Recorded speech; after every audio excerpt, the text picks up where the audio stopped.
bakubuuza sebo kaadi ye eri wandinze jaganaati Wanna mukasoloza babaddeyo emmere. Ndibannanga ani yakuyise ndize isa ku Wikipedia. Wanna mukasa. Ekituufu twabaddeyo. Nye twabadde emmere. Ngema mukolo kyo kutaliiko mmere. Ante gwabadde mukolo. Twabadde tuli mukulanga. Tugabadde mukolo. Ale neewonyezza. Susuubira nti wali omusajja ayinza okwetulisizaako bbomu. Namukasa mukaseera ka. So I think what's scoring is Namukasa. But abalala background noise and you also know the game, the business into yeyo. Tonyiga. Walo and wale bintu bigwa n'ogamba toke. Kano kanomyem. Neka kanchireke. But it is part of the game.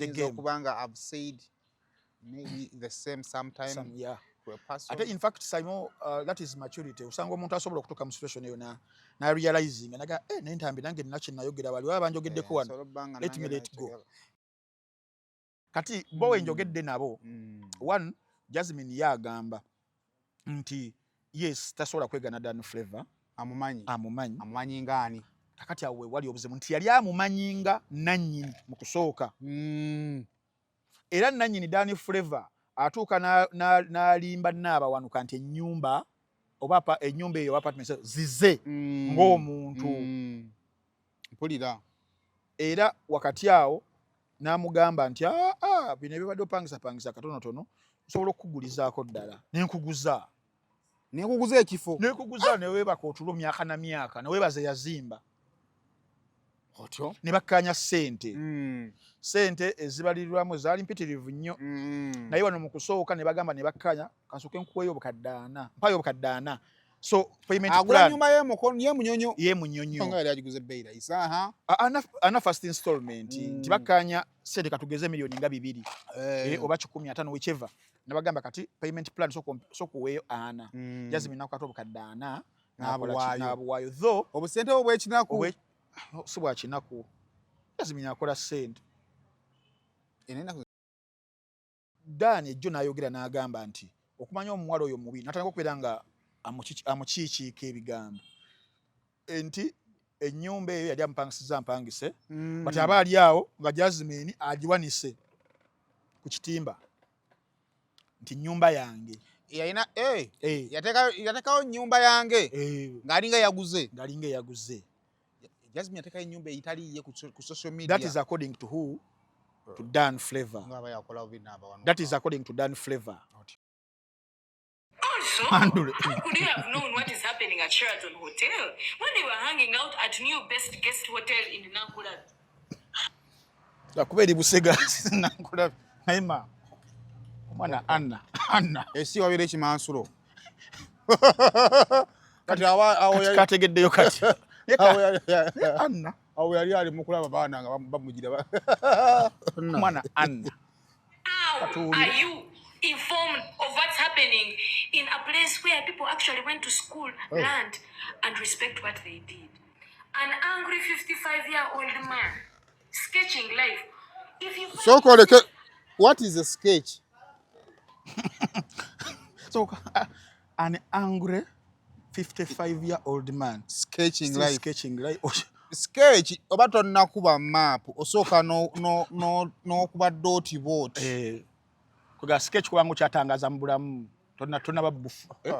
Kanene mwako. Ebintu biri mu luzungu. A young child. Nedda. Ani ogenda myaka ana. Yajiweza. Yange ekuvaawa. Yanga child ani. Nedda nafa kutukagana. Oli mukadogo, mama. Oli mumpi anabeera muto. Ani twaliza muri. Leka. Ebiratu biwulire.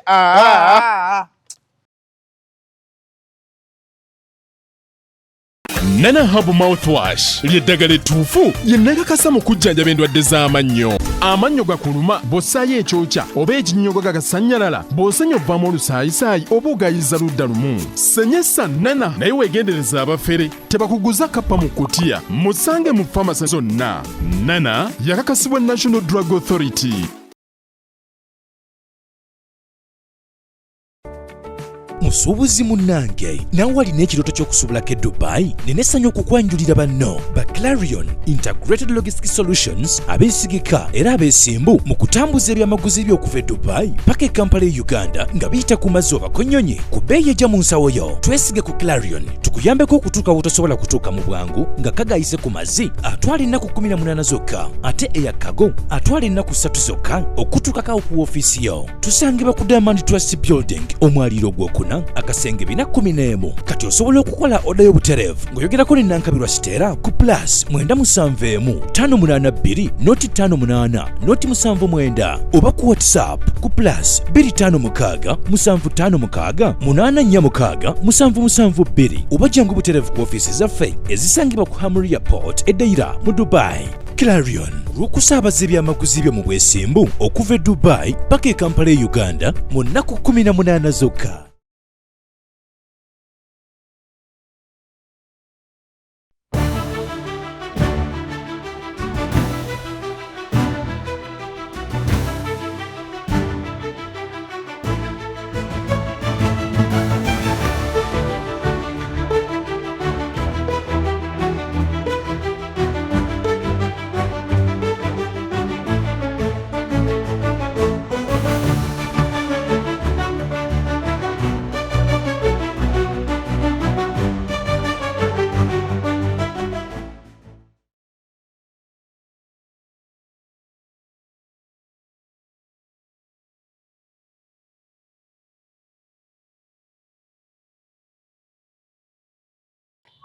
Kale tukwaniriza oli kusema official yonna gy'osinzira okubanga atotulaba genda maaso okubeera nga tosubscribinga okusobola okuba nga tofuna videos ezifaanaganako bweziti yonna gy'owangalira mu bitundu by'ensi nkubuuzaako nenkwebaza okuba nga tutegaseko n'olunaku olwaleero. Olunaku lwa kusatu bannaffe abannana Herbal Mouthwash bakutegeeza nti amannyo gakuluma olira sayidi emu ebyokyo by'ennyoga bisannyalaza amannyo go kozesa nnana. Kakati kasu akava mu kalumywako si kalungi kozesa nnana. Amannyo go gavunda kozesa nnana. Otuse ku level okudda amannyo ojula gamala mu kamwa. Oyagala geerusa bano bannaffe abali akakoola bamala ssente ennyingi nga bagenze South Africa bazzaamu amannyo naye obeera ng'okozesezza nnana obeera n'amannyo nga magumu nga gaggaya kye bayita akakoola bulungi nnyo wonna gakaluma ate nga amannyo gali white butereevu nnyo. NDA National Drug Authority yamala okukakasa nnana abeere katale so tobeeramu nkenyera n'omulundi n'ogumubeera ng'omukozesa. Yes, bannaffe abali bedduganga n'obeera waliwo omuntu kati Sayimajja abali Australia Sydney Sayimajja mu gw'omunaana nzija mu gw'omunaana awo mu mutume nana mutume ab'omu Sydney bannaye nzija osekose kale taata wonya engeri gye muntwalamu mulimu labira ddala nga sirina kyennyinza pozi ab'ekigali nga jjo nabadde mu America pozi abadde ku American Embassy. Kale bane banakweteza ku banafu ba Truth Media Academy. Truth Media Academy bagamba omuzadde ali eyo olina omwana ali waka ayinza okuba byasoma naye emirimu gikyabuze ebintu bino ebya digital yafuze digital awo tuli ensi yonna eri ku digital, people are earning a living bakita soft power. Digital omuntu wasobola okukola ng'oli mu nnyumba yo n'otafuluma bulungi and you earn bulungi. Omuvubuka afuluma olunaku munaga n'akuŋŋaanya content we n'atandika kweditinga bweditinzi. Waliwo abantu abamarketinga business z'abantu nga bali ku mutimbagano. Kakati banafa Truth Media Academy bagenda kusomesa digital marketing. Yeah. Okoze otyo promoting zota business z'abantu ng'oli ku mutimbagano. Production kitegeeza okotta otya kamera ne kamera obeera ey'essimu ogassa otya ebifaananyi abamu mwagala kufuuka ba tiktoka ne sound oyo akyakutawaanya ajja kuyambako bamanyi okola web designing nga tatawo tuba twambuse oba otegera bulungi 3D animation tuba tweyongeddeko up development ebyonna tubikusomesa wakati w'emyezi 3 n'emyezi 6 ng'oyize nogenda n'otandika omulimu gwo otandika okwefunira akasente bakole ku namba yaabwe y'essimu ebisinga obeere nga bitegeera. Clarion Integrated Logistics abatika bintu babijjawo Dubai babireeta mu Uganda. Dubai bali kwa muri airport eddeira Kampala bali ku Diamond Trust Building. Bakutegeeza nti boss balinga bali abalala notikke ebintu mu container ne bajjanga bagisokodde nze kyanzija mu kusuubula China. Nzijukira 2017 nze nali ntangidde kusuubula wava mu comedy n'ogenda mu kusuubula ngenze China nga nina capital wangu wali wa bukadde 10 naye ng'osuubula ebintu ate amagoba abasajja ne bagasika kati Clarion tugamba nti ffe bino finga wabituwadde we bijja okukola ki okutuuka ate ne speed yaffe ebyokunywa bya nnaku 3 ebyokumazzi bya nnaku 18 ng'obituuka e Kampala ng'otandika kunoonya ssente ng'otandika kukola ki okukola kale katumalize naffe ne ba internet ya Airtel tubeereeyo n'obeera nga internet yo yeekwata tedduka oyagala okulaba ka video tewali kiruma katujjukira biseera Gloria Bugi yatira ka video yako nzijukira abantu abatalina internet ya Airtel banno bali mu kulabako kantu mwagenda kati era buli omu ng'olina ka video ka Gloria Bugi nga ka sekendi 20 manya obuzibu bwava ku internet nkitegeera fe abalina edduka tulina katekiika namba mutegedde bulungi kakati tufuna internet ya Airtel obeere nayo tomanya yes wali bayinza obbawo obulala butuyinza ofuna ategedde bulungi nnyo tomanya package zaffe zenga ku mitwalo 13 omukulu amanyirwa Keith Namanya ajja kuyamba ku connecting Namanya kwaniriza nange onyaniriza gyo ne kansoka empiso bannaffe aba Swangs Avenue abakugamba nti ennaku z'omwezi nga lumu June mujaba lunaku lwa Sunday tusigaza weeks ntono nnyo roast and rhyme aberenga akutuukako eri eyayiika ekomyewo even much bigger and better otutegeera bulungi nnyo ebagiyise reggae raga nyam egenda kubeerawo butereevu nnyo nnyini ddala of course wewaba nga wali wagula ticket ekyali valid ojja kubeera osobola okubeera nga ogiyingiza ate bakugamba nti ayagula ticket wali ogenda kufunayo endala eri free emu okubanga bakompensatinga challenges ezaali awo wabula gwe atana kubeera nga ogula ticket of course kweziri mitwalo 10 ordinary 15 ofunirako bottle one man one bottle ne mitwalo 20 eza VIP embeera nebeera nga etambula bulungi so zifune ngo downloadinze Flex Pay app odailinge *291# embeera ebeere ng'etambula bulungi nnyo era nga ba headline ekifo kyekimu of course Jahaz Pia embeera nga we yali luli abayimbi abaaliko of course be baliko wabula ku mulundi guno in fact Jahaz Pia nedda tegenda baku Jahaz Pia genda kubeera Lugogo Hockey Grounds I beg your pardon Lugogo Hockey Grounds otugenda okubeera abayimbi of course Winnie Nwaji ne Carole Kasita be bakyala abakulembeddemu awo ku side y'abaami Sama Soja wali Biniganta wali Faino wali ne Young Mulo wali bagise roast and rhyme nyam edition Swangs Avenue Rumu John kalo 15 one man one bottle ne mitwalo 20 VIP kale twesinkana eyo yes why yes engoye tonnazijjamu zino ndala taata wange esizo baddemu ku mikolo deze mikolo ndala zino ndolo teze mikolo zabadde endala zadde za coffee kulikeeyo twakuliseeyo mu Bulango nalabye emikolo neŋŋamba kati ntambi atagwa mmere anga jjukira nze najjukidde nakolawo ku mmere yo n'omwana yani Amaalu Amaalu gagaffe sikke mmere yakutwala sifuke mmere yakutwala nabadde nejjunya naŋŋamba ne mukufa kwa Sudi era naye emmere yakutwala bagobera ku mulya oyagala mwana oyo Junior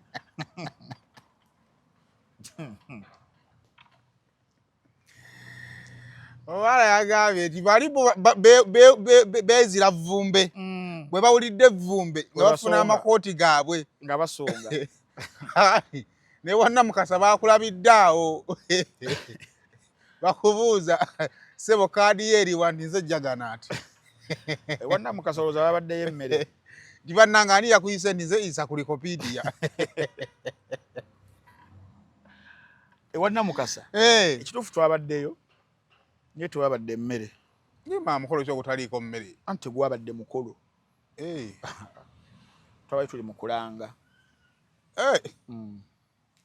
tugabadde mukolo ate neewuunyezza susuubira nti waliwo omusajja ayinza okwetulisizaako bomu kunna Mukasa mu kaseera ka susuubira kati teeza watu na Mukasa yalabise mu kalango mwana akola obulango era bwena mwenna balina obulango omwana anyumirwa amagomasi aba bridals andi omanyi bagamba nti oba oyagala olanga ekintu kiveeyo kati oba oyagala okulanga amakooti omuntu wano mu Uganda asinga okwambala amakooti asobola okwambala amakooti omuntu kati osaawa zino kati kangamengo bwekitibwa Katikkiro yes kati otalanga kooti kubanga the people are used yes okumulaba mu kooti ofunayo omuntu olina onoonyayo omuntu agwana programu yakyuka ojjukira programu ya Patrick gye yakolanga eyakyuka ng'ajja n'ajja ku street era talonda anyirira afunayo asiiwuuse bamutransforminga ne bakulaga noweyagaza okuwambala essuuti n'obanga bali togyambala amakondo kati nowa bridal yakibaze balamu n'ogamba omuntu ono singa tumukolera wano ayinza obutayambala ku gomesi ayinza obutasamba ku mbeera nera nange essanyu nabeera abadde libulamu essanyu mukolo ki gwe gwotolabyeko mwami abambe baba bakweka buli ennaku zino bakweka abaana b'ennaku zino bakweka olowooza olaba bajjayo bifaananyi ne bakikulaga nga kyekizza okukyala ate munange eyasinze okulabisa omukolo nti kwali kusaaga yabadde Nambwayo yasibye ekitambala ne kigenda eno mu mabeere ntibaisangako kitambala kibasibidde waggulu eno nga bwe kiti mukazi wattu batikitoka abayitirivu bonna babaddeyo nemukodomi wataddemu ssente naye ekirungi ekyo ng'ovudde ku birala byonna on the brighter side kiraga the impact ey'abaana essaawa zino abakozeseza platforms zaabwe okubanga babuna mu bantu nti oli yabadde awo n'agamba Namukasa ono ajja kunkolera ekintu era in fact ekiruubirirwa ye yakifunye kubanga byatambudde nanyini bridal shop bagita Darlene Fancy Bridal Shop kati wange eyo kyenyini nnyini kyeyabadde ayagala kubanga okupenetratinga mu mannya g'abantu abazze ne bakola ebintu manene of course Darlene yajja mu TV ng'akola ebyemikolo abantu bamu appreciating naye kati side ya business eno abadde yeetaagayo ekintu ekyamanyi ekisobola okumuwa breakthrough badduuka lye ly'amaanyi ebintu abireese so awo ye yascorinze bulungi era Namukasa ekyo kyo tutiikinga you are a very good influencer okubanga eggwanga wali kutemuka essaawa nga 8 paka yamaze okuvaayo later in the night abantu abamu batakubira nga bategeera so sister wange watiikinze kyannaku nnyo Saimo wakati nga Namukasa akola omulimu gwogwo wabaddewo ate abalala bambi abamuvumye manyi mu bintu ng'ebyo abataagaliza babeera bangi abagamba nze ngwanidde namulabye abamukoledde vidiyo ne bamuvuma naye ate ne Namukasa tanywa guteeka anedda ate kati waliwo oli babadde bagugulana naye akabanga anti kyeŋŋamba ne Namukasa era ne Namukasa ududula essemu I know anyway so kati it is but part the of bigger the picture kasita yakashinze the bigger picture nti no Namukasa azimbye brand in less than a year because Namukasa wa Baba TV wasn't anywhere I know Namukasa wa online naye kati wabanga in less than a year omuntu asobola mukwasa budget ye kubanga wotubala abalamu yapangisizza tenti n'apangisaamu abayimbi n'aleeta abajuice ekitone ennyo million za promoter nga za advertiser nga 10 zaayise to make sure that thing happen naye ng'omutwe omunene guli ogwo Namukasa driving eri ate okitegedde so I think wascorinze Namukasa bana abalala background noise and you also know the game the business nti yeeyo tonyiiga waliwo ebintu ebigwako n'ogamba toke kano kanumyemu neka but it is part of the game kubanga I've said maybe the same sometime to a person ate in fact Simon that is maturity usanga omuntu asobola okutuuka mu situation eyo na realizing naga nentambi nange ninachi nayogera bali baba banjogeddeko wano let me let go nkyegamba nnyo kati tulina ala kusane nation nga mwasamira channel yange nenkyegamba tugaba gwe buzibu nti osobola okujja bwenti ngaba noleka bulesige nolekawo abantu n'ogenda nange nyinza okugamba nga nali nkyogeddeko nogamba kandeke embwa zino zinjasamire ndizifuna ne bagamba n'ogamba nti bwe mukola ku show y'okumakya bakulu ng'oggyeko Nakalema mwe muli bakulu myaka gyammwe tugigata giri 10 n'otutunuulira noga kandeke embwa kandi kati omanyawo nti nno akati ono asobola nga yakava ku ssomero naye just musiru eyayiga math tamumanyi naye temugiweza 10 yakiddayo kiri nti ndi musiru wasoma math kipiwa math Menga kyekyo Saimo. Yege muje tulimu. No, that is the business. Maybe says ntanyo kiraba abantu nga seruka mama yuti batani bakutte kulye nasooka awo gano wagana ki. I know. Ogaga walidde mu kwasamirwa. Kyova batagala kwasamirwa bamani bava ne mu Uganda maximum respect rape. Mubeereyo mu buti. Mukwa. Ibinya walikola mu kwasama. You want to put sense in us. Nga sebo kulakulanidde mu kwasama. Banayo. Omwana ono aweereza akalega kaga. Myaka jejo 19. So kakati yes. Yembele fanagana ko nze namukasa I congratulate you. Yeah. And that's where the business is. Yes. That's where the business is. So the rest is history. Yeah. Nekyo kyakuyamba manyola be erinnya lino.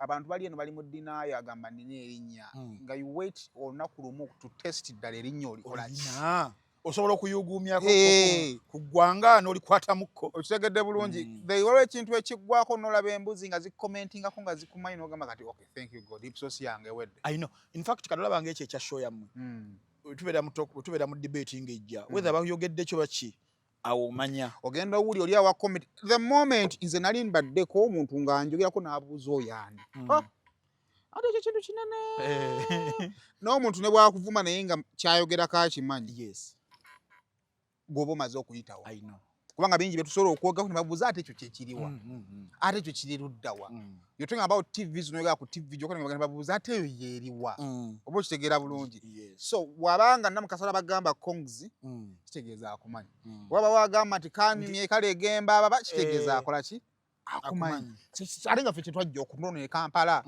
waliwo bapresente saa zino nga twakola tubawulira nga ne kati ffe tubawulira kubanga university yaffe yali yakukola ku ki ku media naye nga teri abamanyi kituufu kyonnako why tutandikirewa tutandikire Munyonyo waliyo kye Munyonyo leero ate waliyo ki wabadde wagenda okukwatibwa sokoleke oli kya Dani si Dani Mugula mtajja atwale mukyala ali Munyonyo era amulowooleze Munyonyo aba ayina obuzi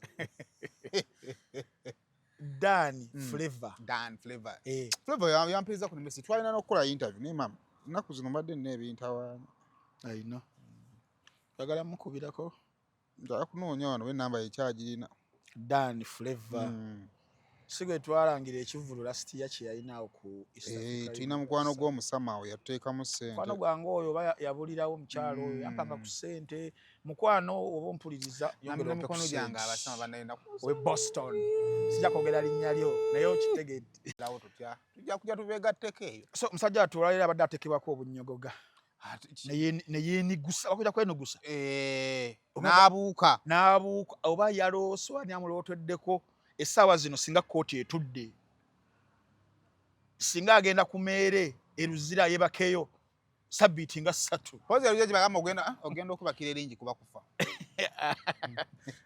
agende yebake ku meere ameere gabagaki meere mazzi kiki oza meere eruzira yebake ku meere sinakitegeera nakati kibali bategeeza tuli baganda fera n'oluganda luli wide lugazi kakati omusajja yambye abadde agenda kukwatibwa ku makya kyekimukwasa kwogera ebintu ebyensimatu ebirebula ebirengeza ebyobulimba ku brands z'abantu abezimbidde amannya ng'ate byayogera tebiriko mutwe n'amagulu olunaku olwajjo mwalabye abasinga oba abataalabye okubategeeza Dan Flavor yalabikiddeko ku mukutu baguyita Gossip Live ogwa Farouk Sarkozy mukwano gwaffe n'abeerako statements zeyayogedde ku omuyimbi ow'eggwanga omu ku bayimbi abasinga obulungi si bulungi ku face abasinga figa ennungi si figa yokka abasinga ennyimba ennungi si nnyimba zokka abasinga eddoboozi mu kuyimba n'eddoboozi mu buntu Lydia Jasmine again and again and again era Jasmine eyo ng'oyinza okumujuka Junior Jasmine alenge bwe yeefaananyirizaamu Yesu atya Yesu nga tannajja Yokaana Omubatiza yasooka okulanga okujja kwani kwa Jasmine kwa Yesu ne Jasmine nga tannayimba Sebata yasooka okulanga okuyimba wali naaba wanuka gulawo tosiba olugi Fredi muno nze mpita awo Sebata ng'alanga okujja kwa Jasmine 20 years later wayitayo emyaka 2 n'abawanuka Sebatta gwe yayimbako n'aboneka era kati alina olimba lwa Kindeke. Ekyokukwagala Kindeke. Kakati mwana wattu n'abawanuka musajja waffe Dan Flavor yagenze jjo n'ayogera ebigambo bino wammanga n'agamba okuyimba kwa mutagalamuko okumutagalamuko of course nga okutagala because okuyimba business naffe zitutagalamu n'agenda mu business endala gye bayita Airbnb badde tubalangira Airbnb eya Manot Haven esangibwa we n'alya kati ne Dani n'agenda mu business eyo business etagwa awuliriza ali eyo naddala gwagala okudda e Kampala ng'onoonya w'osobola okufunayo obusente bwo butonotono oleme kugula traka bebe kulugi yakugamba n'ekigoma bakiyita bati ekyo ogende ku mazzi oyoze emmotoka eyinza obutakukolera bizinensi ekola ssaawa zino Airbnb nti kubanga mu ggwanga lino oluvannyuma lwa stress okweyongera abantu bakizudde nti okwegadanga kisobola okukkakkajiza Airbnb abantu tebeegadangirayo kyokka kati nkuwa factors ezisooka waggulu endala nezikola ki nezikkirira nti okwegadanga nsonga nkulu ki ate nga abantu bakwatira mu ki omuloogi ekyokubiri abantu loogi bali baziyiga ng'akwata empiso n'entengotengo n'agikasuka n'agibuusa nemwekwata Airbnb nzibu. Airbnb ye muntu nga Saimo yakola ssente ze n'azimba apartments. Wazimba apartments n'agamba zino ezange si z'aba tenants wabula za muntu ye n'apangisa ekika kya business ng'ojja nangoye zokka ojja nangoye ebisigadde nga biri omwo osobola okubeeramu olunaku olumu osobola okubeeramu wiiki emu osobola okubeeramu okusinziira bannaffe abasama bagyagala nnyo short stays ezo bwezito omwezi ku myezi ebiri n'ogenda naye nga buli kimu kikola ki kiri omwo so Dan Flavor n'agenda mu business efaanaganako bw'etyo n'afuna ennyumba gye yapangisaako landlord we eyali mu ggwanga erya Norway. Landlord amanyiddwa nga Reagan.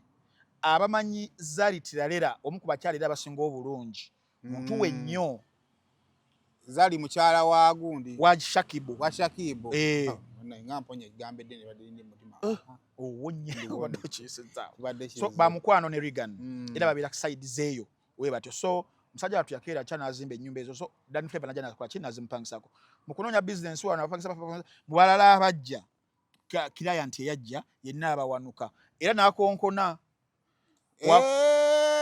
olwadza obunabbi bwa Orlando nakonkona nga mwana muwala yefudda tamuwulira nakonkona nga mwana so Jasmine ne bakkaanya ne Flavor now essaawa zino ekiri mu ddiiro story ya Dan gyabadde ejjo weeri weetyo but olunaku olwaleero nfunyeeko omukisa nenjogera ne one Reagan landlord nenjogera ne two awawaabirwa n'abawanuka Jasmine n'abawanuka eddoboozi eddungi Jasmine nga ddungi nnyo ku makya simanyi na kumanya lero libagamba eriroga enjala Jasmine your voice is very I know very kati bo wenjogedde nabo one Jasmine yagamba nti yes tasobola kwegana Dan Flavor amumanyi ngani kakati awe wali obuzibu nti yali amumanyi nga nannyini mu kusooka era nannyini Dan Flavor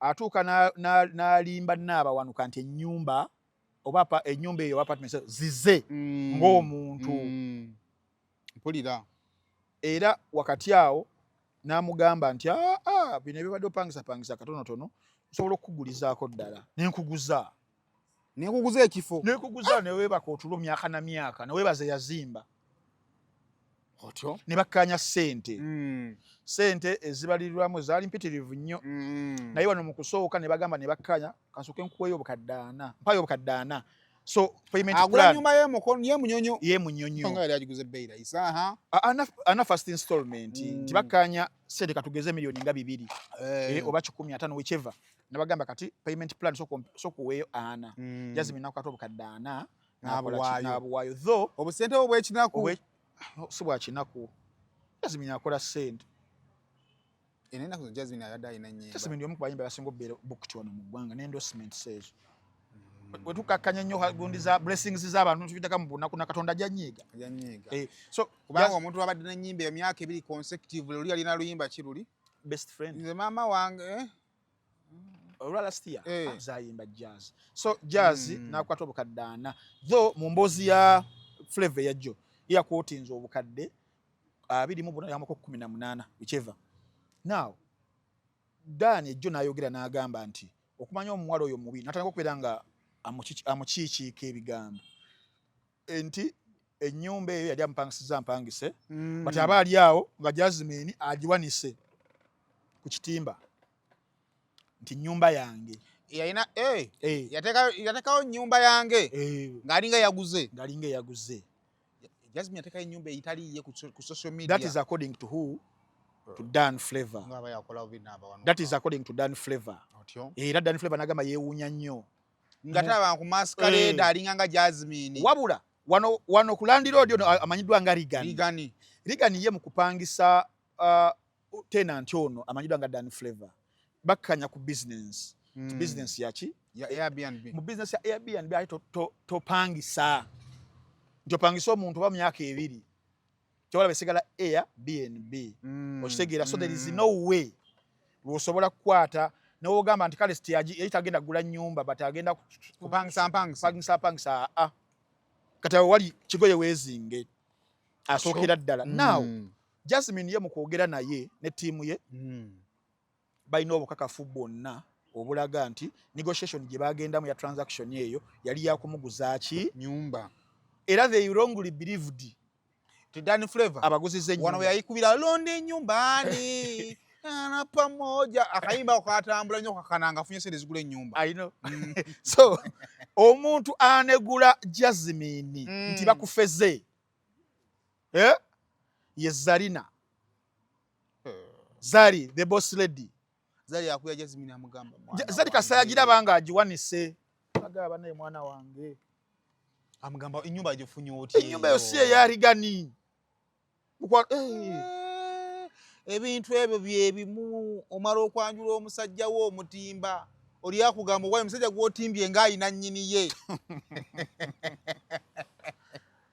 Tiokimanyi nti gwatimbye Saalongo nti twakamala obbazina nti abalongo kakati awo Zalina yabuusaani Jazz lwaki banyongerayo kooko alwaza aido owaayi alwaza badde ngenda kukola kikuusi ewamwe bonna abafudde baafa kooko ati bafa kooko Kabaka Mwanga yafa kooko teyafa kooko ne radio teyafa kooko bakuwe okitegere. So Zalina n'abuusaani Jazz ti business gy'oyingidde mbakufeze oli mufere wa yesterday.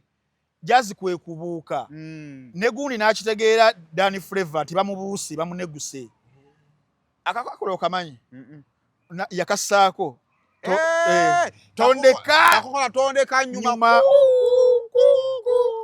nadduka Zambiro bamukwata agenda kufuluma ggwanga boda ya Uganda nako neyamuludde bamusika yeso gekibira bwe bamugamba eno babbayo ddo omuggo ku ne bamusika police yaliko ne CMI in fact yegattako ka musango gwali gw'amaanyi obufere obumanyi wano in fact yakundi ekyaliwo firing squad kwabo ba Dan Flavour ewekwatira kubanga obufere bwe buti osobola n'okulya mu nso. Operation Wembule ya Erika Yanja egyo gye misango gyamalanga tegenda mu kooti. Era Dan Flavour yeebaza nnyo enkola eriwo essaawa zino. Erika Yanja yakaddiwa Operation Wembule takyaswana fuuwa luwa.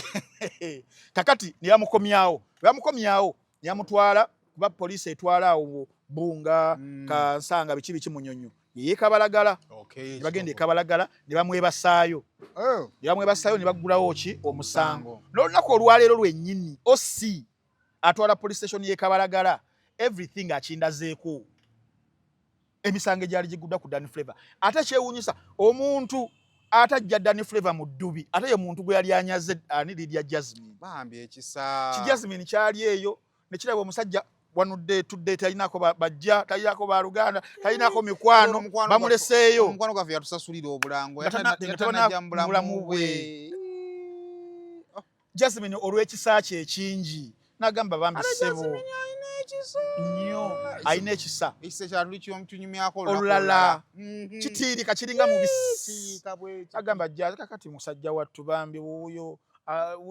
n'owomufuuwa obufuuyo Already abadde mutono kati asobola kukogga. Kati nakiddawa kuba kati abakufuna buzibu Danny Flavour mwe basayimo mwennyini mwali kyusizze mu. Yalwani kama Jasmine asset Danny Flavour. Asset Danny Flavour. Amwanise kalabba.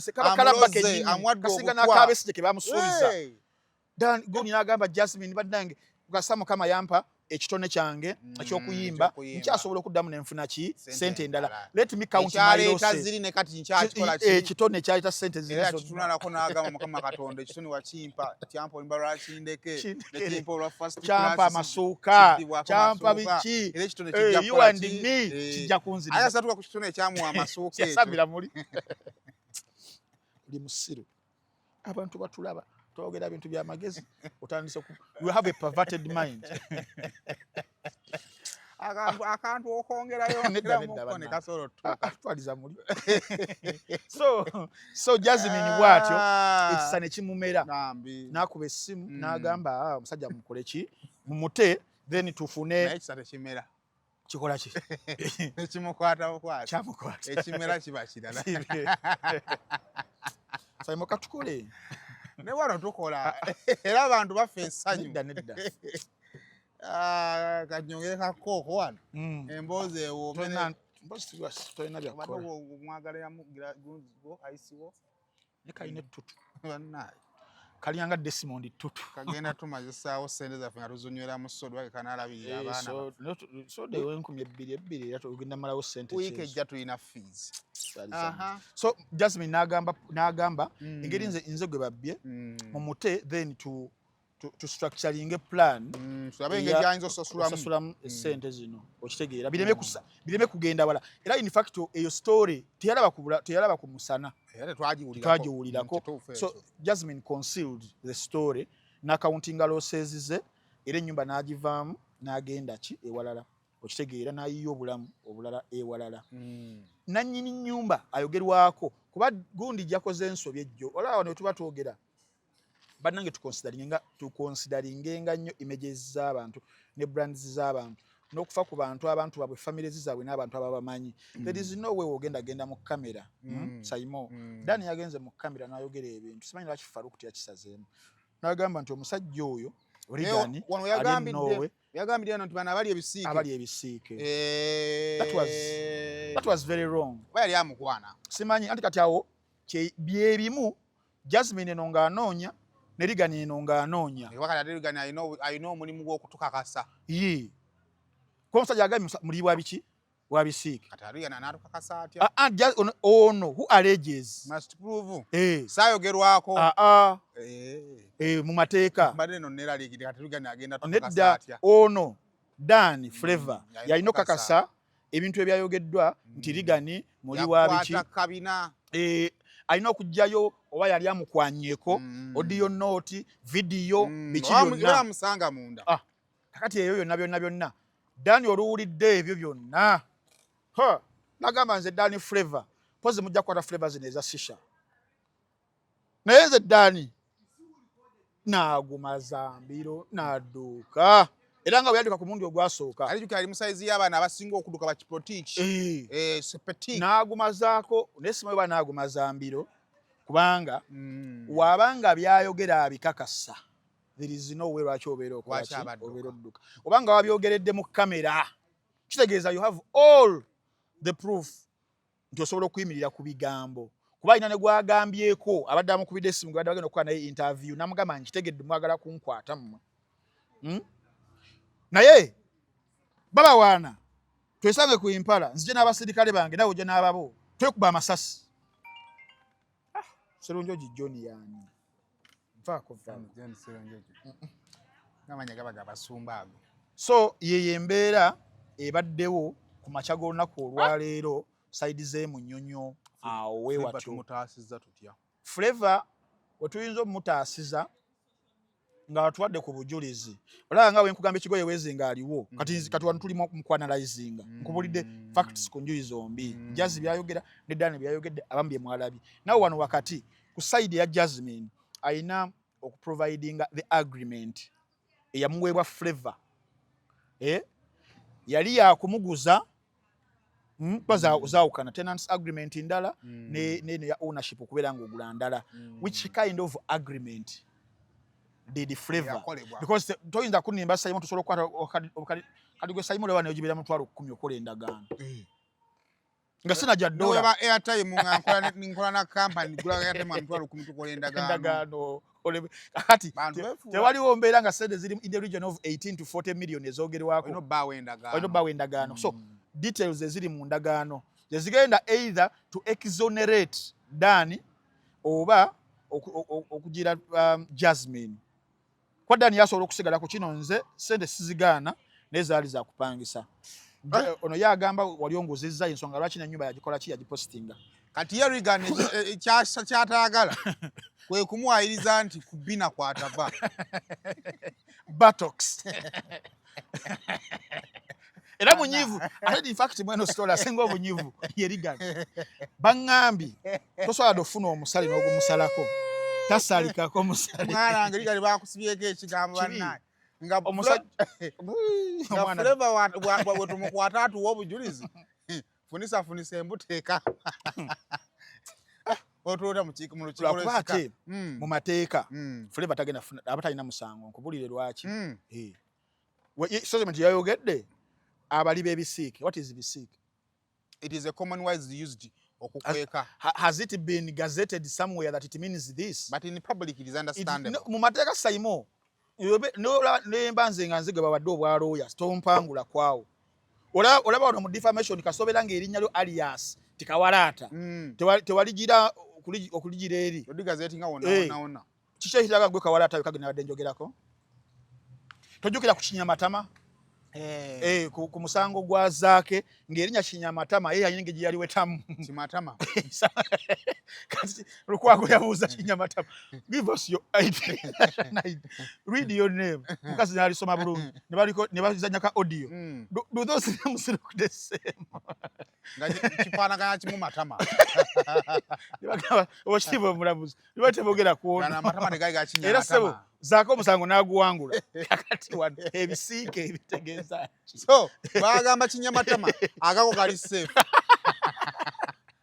kati ne wano Dani Flavour todduka nze ogonja gukooleza ogwo gwaligani jangu ekyokubiri twagala akantu kakomereero tujja guwoza ogwaligani nze looyawo ne guno gwa Jasmine ndagaano yo egenda sajjange Reagan bannaye okyoliko tukitegeera bannaye Reagan okumu asaana okwagambye yagendola aka video zigambe teyebase kyagambye omusajja oyo ani amanyi waabeera ne batandika bagenze ku operation tokkoowenja anoonya Reagan ow'ebisiike balooya Dani Flavour ajje alumirize omusajja embeera eriwo kale katulinde binavasayirizeyo tujaba tubibatuusaako bassebo ne bannyabo ate embeera ebiri ng'etambula bulungi owaye yes nina ka vidiyo wano kendabye ngani kansiima akutte ttiimu ya Vibe Life naddala babiri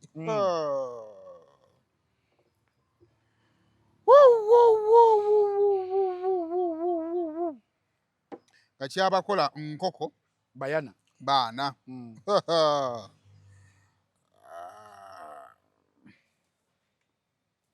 kanoonya wano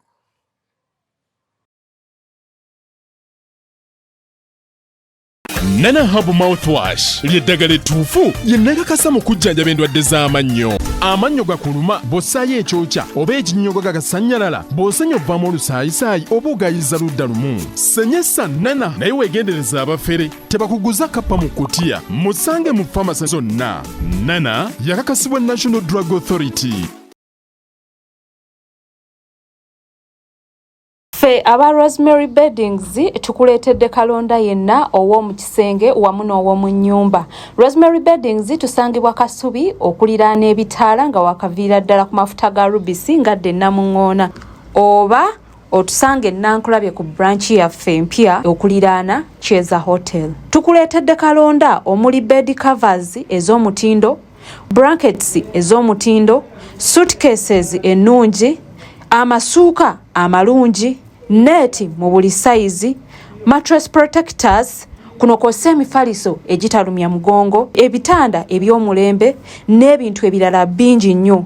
Tukubireko ku nnamba z'essimu 0701 77 59 71 oba otusange ku branches zaffe ez'enjawulo e Kasubi ne Nankulabye, ate nga tuderivaringa Rosemary Beddings, your home of comfort.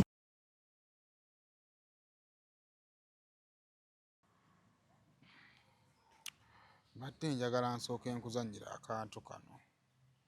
Ekisooka nze I have my observations. N'ekivubuka kino.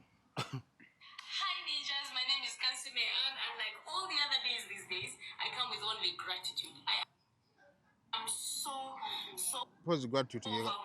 gratitude ke kaki mu Luganda? Gratitude kwandibadde nti balamusiza n'ekitiibwa kyagula nnyo n'essanyu n'ekitiibwa. Gratitude. Yes. Oyagala kuforwarding.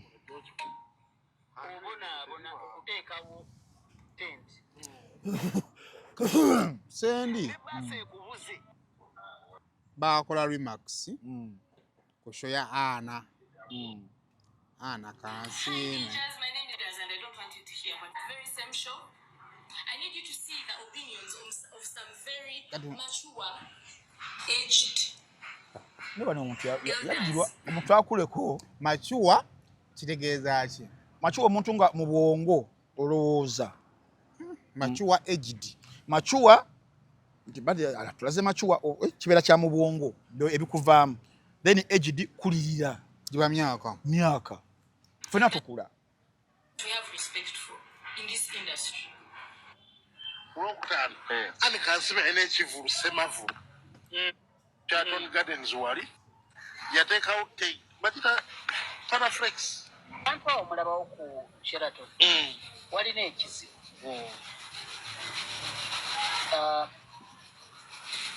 Okufuna abantu awatuuza 500 people. Ekikopo kino bakyonooneka dde. Omusajja kuba empokola gy'oki. Obonaabona okuteekawo tent. Multiplex etuuza abantu 5 comfortable. Awo tewagenda uddo. I'll get just 10. So dome number 1 out. 1,000 people out. Possible number 300.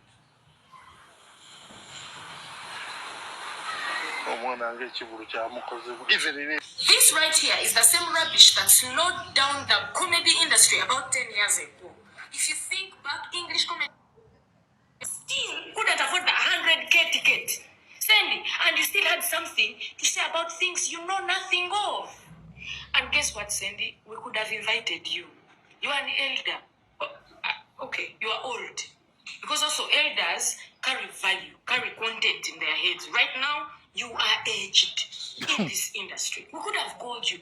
But this is a show where my writers, my very top writers, were only writing for English content comedians. You don't understand English, let alone understand the words that come out of your mouth. Half the time, you choose to express yourself. Uganda Waraji was a sponsor, giving Waraji at a cheap price because we're curating the spirits that were in that room. And because you couldn't afford a ticket, you couldn't afford the free drinks, and now you're here trying to summon your local spirits to align with what is happening in Kampala. Local spirit atuba tulinga ku Waraji. Also, how could you have known what is happening at Sheraton Hotel when they were hanging out at New Best Guest Hotel in Nankula? Kuberi busega Nankula. Naima. Mwana Anna. Esi wabire kimansulo. Kati kategeddeyo kati. Anna. Awo yali ali mukulaba baana nga bamugira. Mwana Anna. How are you informed of what's happening in a place where people actually went to school, learned, and respect what they did? An angry 55-year-old man sketching life. If you so what is a sketch? So an angry 55-year-old man sketching life. Sketch oba tonna kuba map osooka no kuba doti vote. Kuga sketch kubangu kyatangaza mu bulamu tonna babufu kanene mwako ebimbiri mu luzungu a young child. Nedda ani ogenda mu myaka 4 yagiweza yanga ekuva yanga child ani nedda nafa akutukagaana oli mukadogo oli kadogo mama buli mumpi anabeera muto ani twaliza muli leka ebyo tubiwulire And your life's earnings along with all of your ancestors in one gig. nakyo kibi In Kampala. nakyo kikyamu Have done your whole ancestors. And you still have an opinion on how I am curating whatever it is I'm curating. This is what happens when you think you can ruin me with lies, yet I can finish you with the truth. See, organizing a burial, knowing who is going to cry out there, where the tents are going to be, how many seats can be in a tent. See, that is not event planning. So, send the events. lwakuba obuzibu olina bwa luzungu agambye organizing burial knowing where the cry ani agenda okukaaba byakola send event Claiming to even know how many seats can be in the tent I was using at the Sheraton. Later on, the address of Kampala Sheraton. That's a lie. Unless we are saying that this news, this story is going to propel you to do your first final event, which still cannot be organized by Sunday events. And now you to my ninjas that are interested in knowing what happened on naye bingi byayogedde nebbala negundi yamuwaddeyo awo Jenkins ensonga Jenkins batuginoonyeeko kyetaagisa waliwo yagambidde ku ya passport tebafuluma nkuggwanga which is a lie wano umbrella. And it was a comedy show in a roast format. Roast meaning insult comedy. Not everything that happens on your screen is meant for you. If you did not understand the Kansime Comedy Grill, it means that's just one of those shows that's not meant for you. Stop giving yourself a headache. Jenkins, what is wrong with you? Uchimanyi size yo jiraba, you know you will sweat. Your finger in your nose. Take time off the screen. What journalism did you learn? Where they tell you to pick your nose, your ears, your mouth when you're talking. Like basic rules of journalism.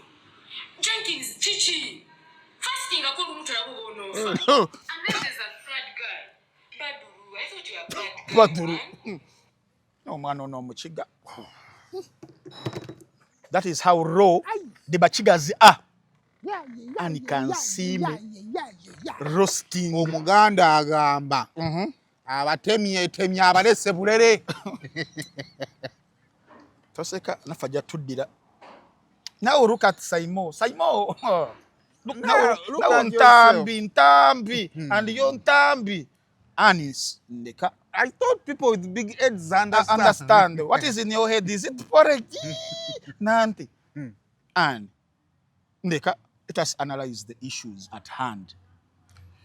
Ekisokera ddala and can see me mastered art owa Chichakola. She's a comedian omu kubasinga sina mu Uganda mokka region ya East Africa y'omu era kuba badde consistently aba kutte flag ne ku continent ya Africa ani ku bintu ebimu byemwagalako ba byemwebazaako all this while kuba bajja on the scene 2007-8 awo akipinze consistency wakati nga basayimo majja mu comedy ne muddukamu ba ani basigalawo so consistency is key.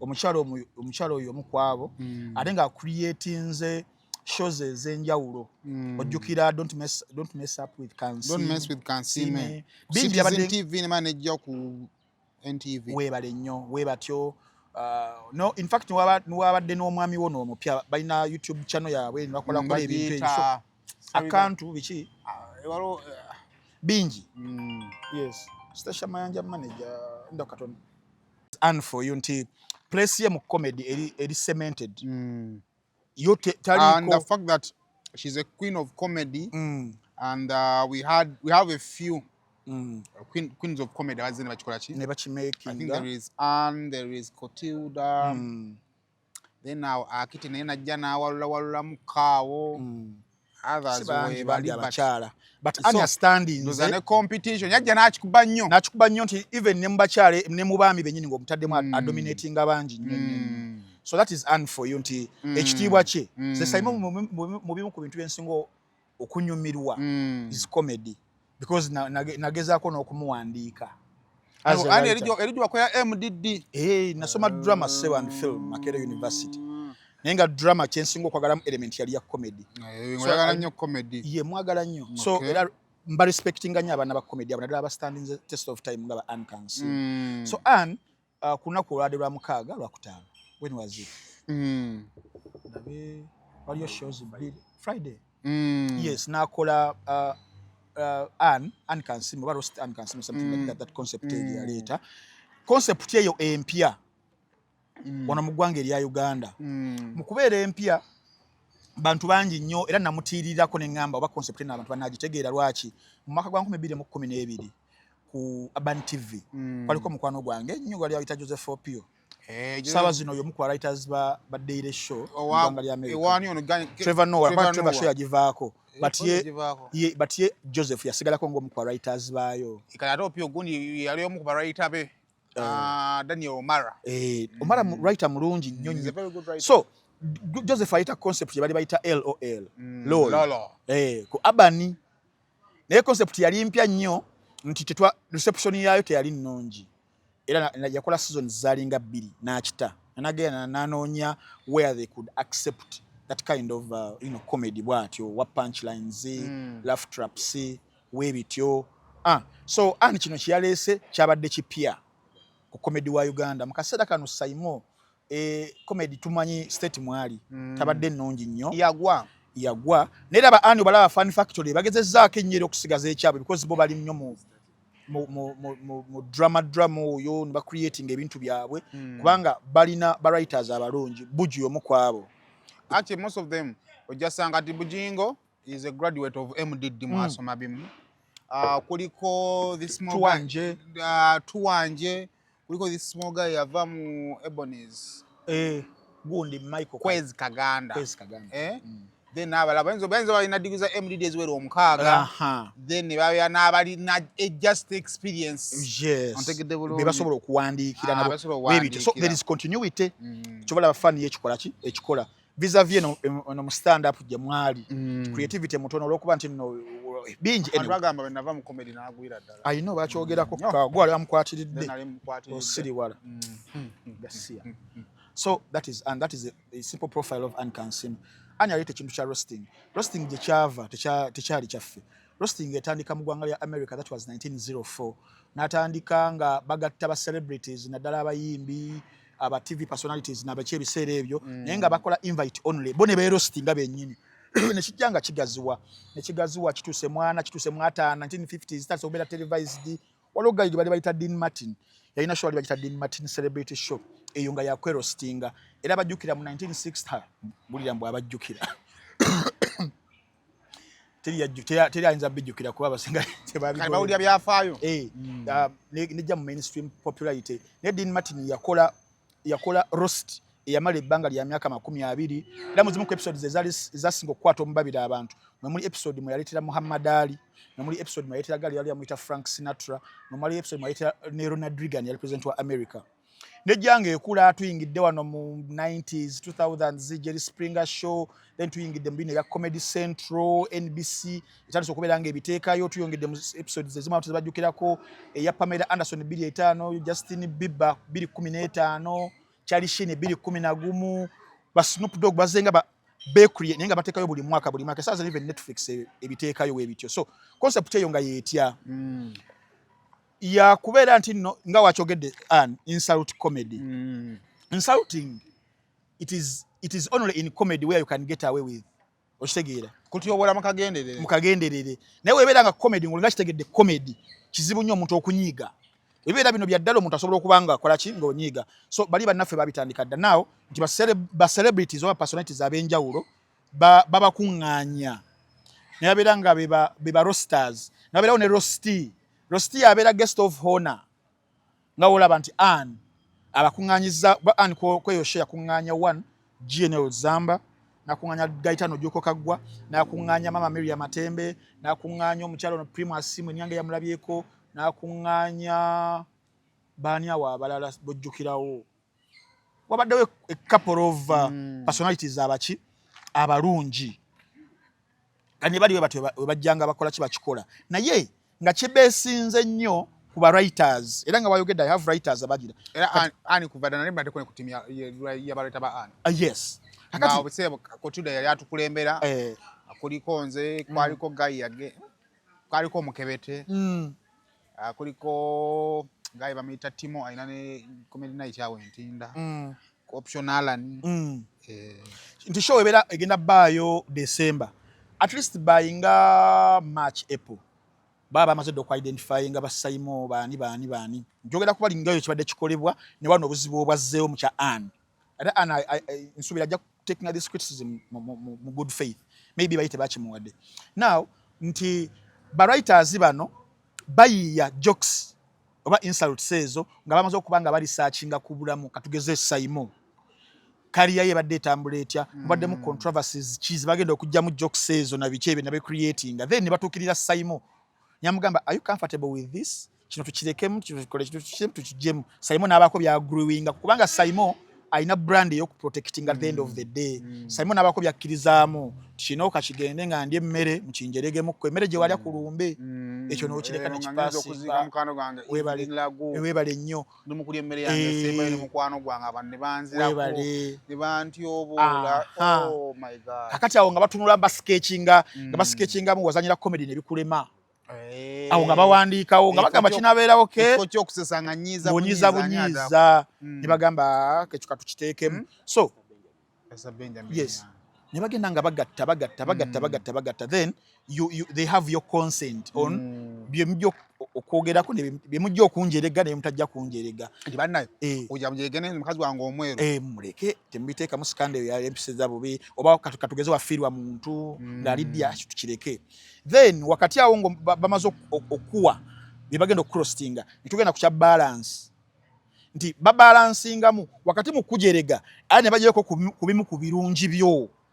obo kitegeera ne ba strikinga balance awo danyize ate ntumusanyusa aha okitegeera then ne bakola ne kyali libato chechi nti sayimo katuge tuli babiri you've roasted me Frank Antambi bikino leta ebintu numara nompana mwawe then nange nganfuna omukisa nga nawe nkuwa ninga bamazo bikanyako byonna batutwe banga lya myezi nga 6-7 line zo sayimo zitegedde bulungi zikuli wano kati kucha anti nalabyeko abamu kuba roasties abazze maybe obudde bwabadde butono ba writers yes bakoze omulimo omulungira omara yomu ba writers I think ababaddeko then ndoza akaseda kabadde katono for the bano ba roasters okutegera lines zaabwe punchlines zaabwe balina okubanga bakola so obudde mukubanga tebwamaze yabiwandikira yani walika podium weddo era olaba abamu nga bali mukubanga basoma lines ezo so kijjawo kiri ekya look nacho tekilookinga nacho ng'obisoma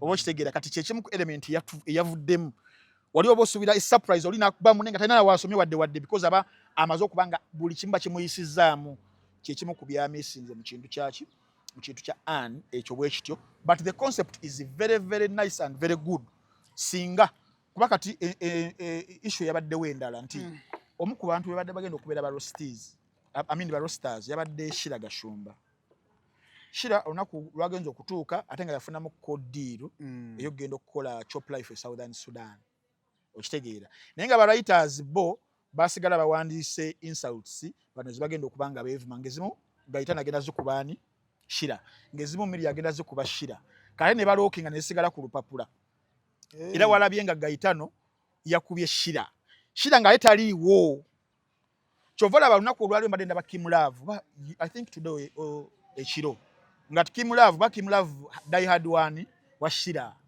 ngali mukuba Gaitana ali muvuma obo kitegedde ogamba otashira bwati olemereddwa obulamu olina bwe buzibwa concept ye empya nti even okujiguza audience kizibu naye ate even wano mu kujexecutinga babadde tebalekamu space yashira obutabeerawo bwe balina okukyukizaawo improvisation eyo teyabaddewo but by and large nga maliriza show eyo nze wento we nagirabye naye nga it is one of the great concepts senga babeera bakyongedde okukiwa obudde bayongedde okukiwa time mu kaseera kano nga tutagayo ebintu ebipya tugenda ku nsonga y'abasendi simanyi ekisooka engeri Annie gye yarespondinzeemu yaddemu mu concept ya roasting yajereze baki yabajereze kati simanyi I don't know who is the manager but Annie abadde manager wenyini I know she talked about mogrills kubanga problem ya comedy we Uganda tekyali kipya and I think this should be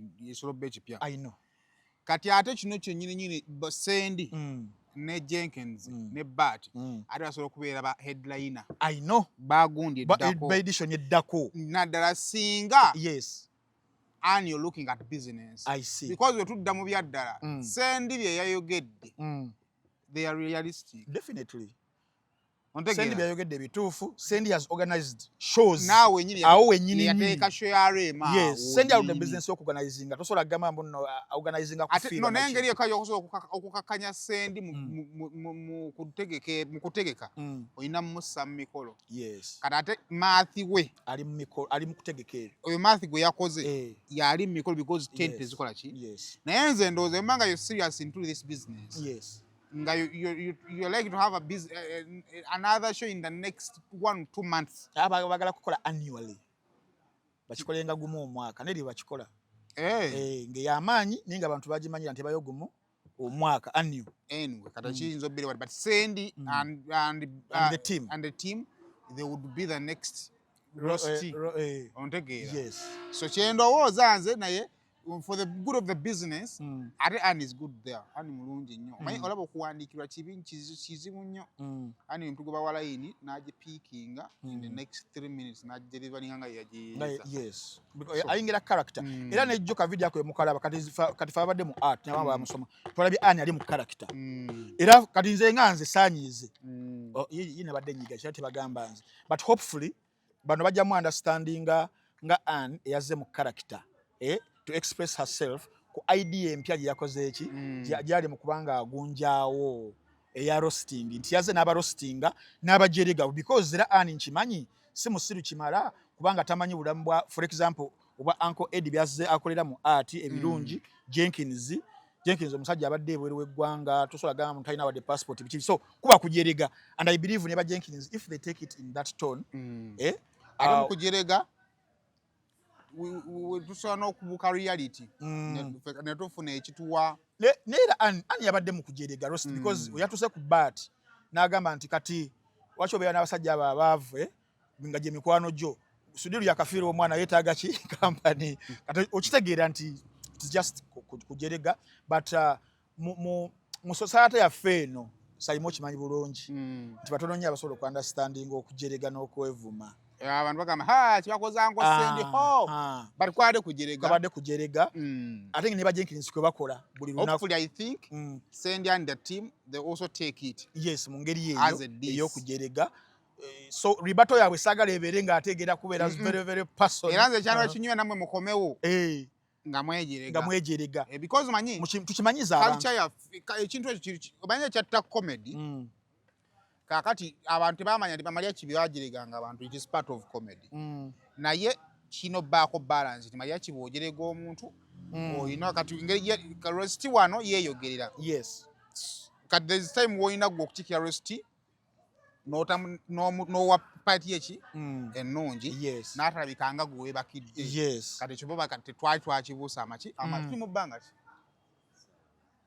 ekyagala tuwole biwanvu gwe tumalirize ne gundi tugimaliriza kasoke mbisewo sponsor wange omu bannaffe abamu no watch ku mukutu gwaffe ogwa www.munowatch.com kugenda okubeera ng'osanga films enjogerere ba VJs ba Uganda bonna embeera n'ebiranga etambula bulungi so gwali eyo ng'oli ku simu genda downloading application ya Munowatch abalina Android kwetuli abalina iOS oba iPhone kwetuli abatufunira ku mitimbagano website kwetuli ku www.munowatch.com balina smart TVs of course era kwetuli butereevu nnyo nnyini ddala osobola okubeera nga otufuna ku ssente nno ntono nnyo gibeera $3 ejja Uganda buli mwezi, that is subscription fee. Zibadde standard for the last 8 years awatali kirala kyonna, wabula ate nga quality yaffe yeyongera kubeera nnungi nnyo. Lwaki tuleta films enjogerere empya, tuleta ne films enkadde nga tuzambaza ate ekifaananyi ekipya mu ddoboozi eddungi. So kabeera Kasavu Kanyama mu genres zonna manyi eza film. So munno wakigwe mutimbagano kogenda okusaga video gwoyagala era wali kaba Kasavu Kanyama, ayagala Junior, ayagala Jingo, ayagala Emmy, ayagala ICP, ayagala Ulio, ayagala Muba, ayagala Shaukanli, ayagala Chris Video Chris Sweet, bona tubalina. Eba nafe of course aba H&K Pro Cleaning Solutions. Bano banaffe bo bayamba kuki okubeera nti gwe ali eyo ng'oyagala kulongoseza waka kutandikira ddala mu ddiiro, genda mu kisenge, kapeti bazirongoseza, sofasesi bazirongoseza, bafulumye wabweru, pavers bazirongoseza bulungi nnyo, bambusa akasolya, amabaati bagakuuse, amategula bagakuuse, embeera nebeera nga nnungi nnyo. Babayita ba H&K Pro Cleaning Solution. Basangibwa side zaawo ebunnamwaya, okuliraana police station ye Bunnamwaya, ne ab'emukono gye bali ku mukono na suuti. Batekisinga obukulu namba za simu bakubire ku namba zino 0752 84 0308 ne 0706 85 25 24 ne 0790 23 18 bebo bannaffe abayitibwa aba H&K Pro Cleaning Solutions. Tugende ku story endala abaana babo wanga nsibula. Kakati njagala kuwa omusango gwagwo nigwo kyagenda mu maaso. Kati ngenda tulanda ku namba wano ndoza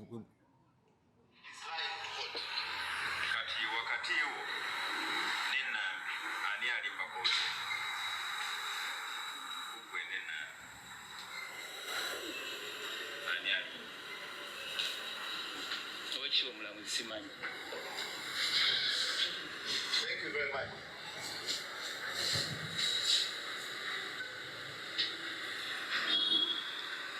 Mr. Wajala, Nabi was in court and we had an interaction with her with court for a full day. And when asked whether her boats were rigged, she had no complaint about her boats being rigged. The phrase you use. So between Nambi and you, who should also court believe?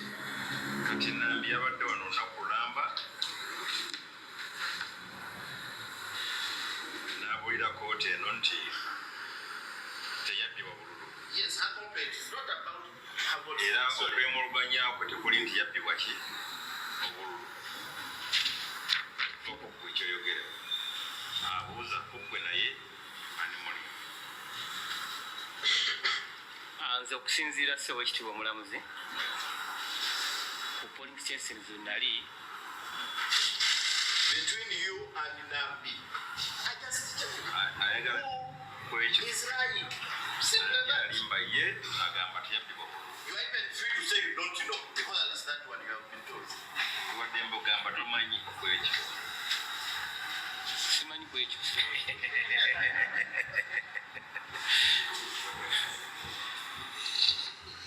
So, Mr. Taman, Mr. Wanja, were you happy that Narukola won this election? Mr. Wanjala, wali musanyufu? I can see the zoom very much. Wango obusungu ala bukyakutwa amaanyi mungi naye nga wali musanyufu Nalukola ebamulangirya nga ayiseemu mukalukano. Kyali musanyufu asaki? You are not happy, sorry.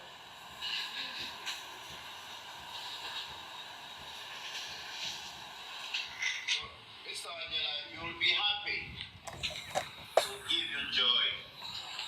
If this court not oyo Wanjala mujulizi okuva ku saidi ya Nambi, abajulizi Nambi be yaleese abamu ku beyakaleetako naye nga waliwo omu gwe yaleeta ebigambo waliwo n'omukyali era naye omulala gwe baleese no Nambi yasoose ono Wanjala wakuyo n'omukyali n'abajulizi 5 kooti gundi be yasabye saidi ya Nalukoola bagende for cross examination saidi ya Nambi yabadde ekiganye but cross examination proceeding ebe nabera Simon nga bidyawo omusajja ayogera statement je nefumitiza n'okutuka olunaku lwe bamuyita mu Kasambidde ayogera n'agamba nti it is very easy stealing a drum. The problem comes from where to beat it from. Era ebigambo yali abyolekeza Nambi. Nambi byawabidde mulimu point we yagambidde nti no polling stations strongholds 14 ngwe yali asubira obululu obungi. Yes, ose ali muzungu. Mumanyi kimumpi byaddala. Si mumpi. Wallahi oli mumpi. Anti ro obusungu bw'abampi. Obwo obusungu bw'abampi. Akasajja kantambika lisima. Ogamba otya? Wallahi oli sima. Anti professor. Kalise ngoko omutwe baguwanza omugezi. Omugezi ali muzu. Ogamba otya? Katonda kuumye. Alhamdulillah. Negwe nalabanga Simon nga tukyasomanga sente bandi mutuuka na. Kali gamboze wali mu Tuesday class ogenda ofumbirwa. Kwe kusoma kwayogerako.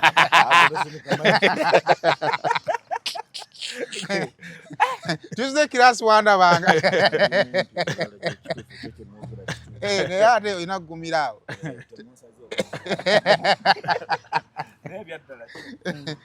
Wallahi tamika kweyo omutwalo wallahi oli sima. Kweyambululiramu. Mbonne yambuliramu. Amagumpe muveko. Gumpe. Tambi mu omutwalo kino kikopo kya seremeka. Cha base singa obo kyegulidde. Wallahi kaka imoka cyane mu fiti. Sende ya muzungu terikako. Ojimanyi kikalo banna mu mayi wewe nalondo omutwalo kate gufana kana. Genda. Batogera ku Nambi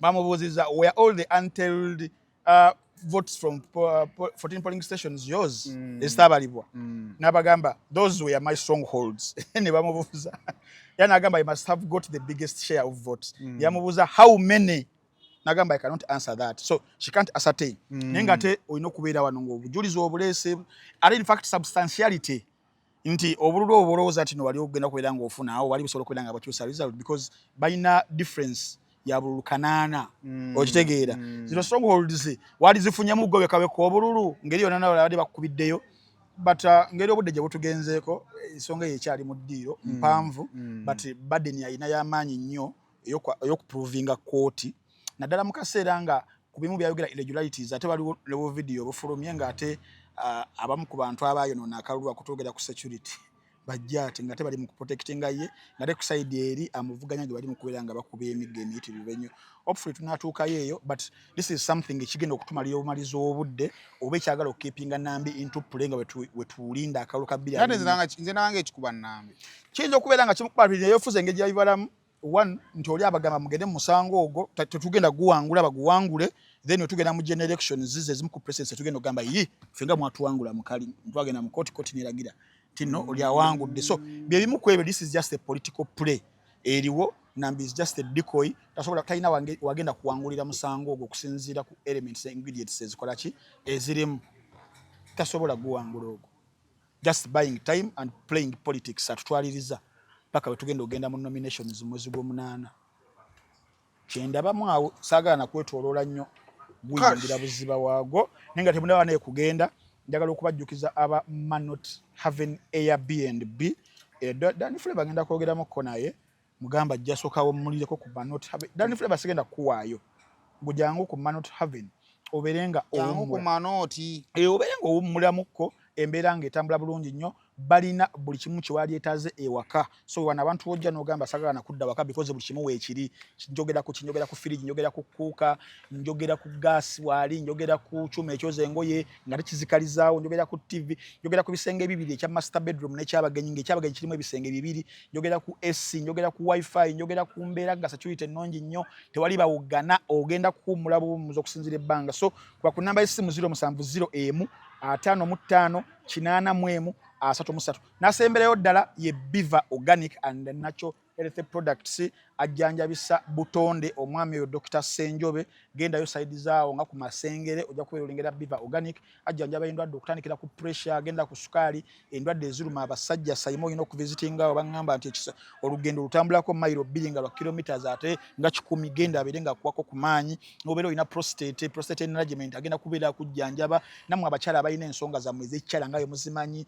eno nseke eno biki simanya ate ninganga ali omugumba simanyi banazara Dr. Senjobe agenda kubeera kujjanjabisa obutonde enamba y'essimu of course ngenda badge providing next week naye nga obogenzi awo emengo okulya na BBS Telefine na obuuza bannange Biva Organic bebaliwa basongawo obusonzi nti weewo era ogenda kusangawo Dr. Senjobe abeerenga akuwa ekyetaagisa kyonna obeerenga obulamu butambulira ddala bulungi nnyo mu nkola eya asiika obulamu tassa mukono kale mbeere bulungi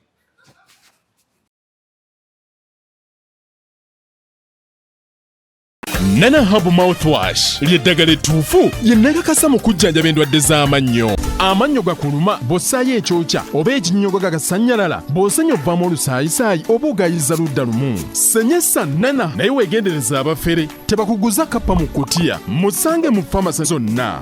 Nana yakakasibwa National Drug Authority.